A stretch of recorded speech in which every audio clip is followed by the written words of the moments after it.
খবরদার বিবির সাথে এমন আচরণ করবেন না। কাল হাসরের মাঠে বিবিকে জিজ্ঞেস করা হবে তোমার স্বামী কেমন ছিল।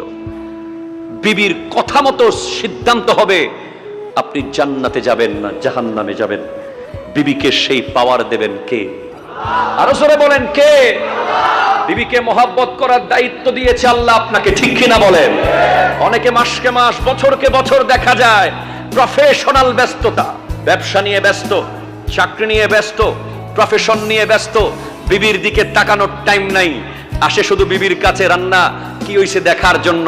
খাবার ঠিক মতো হইলেই সে সারাদিন ব্যবসা নিয়ে আছে, চাকরি নিয়ে আছে, বিজনেস নিয়ে আছে। বাসায় আসার পরেও বিবির সাথে কথা বলার তার টাইম নাই।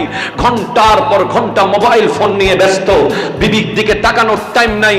ওই মহিলা, ওই নারী আপনার স্ত্রী, তার সমস্ত ইচ্ছা আকাঙ্ক্ষা আপনার মাঝে এসে পূরণ করবে। সুতরাং আপনার উচিত হবে বিবির জন্য প্রতিদিন কিছুক্ষণ টাইম ব্যবহার করা, বের করে নেওয়া, বিবির মনের দুঃখ শোনা। আমার নবী বিদায় হজের ভাষণে বলেছেন, নারীদের ব্যাপারে তোমরা সতর্ক থাকবে। তারা তোমার কাছে এমনি আসে নাই, কালিমা পড়ে এসেছে। তুমি কালিমা পড়েছো বলে সে তোমার বিবি হয়েছে।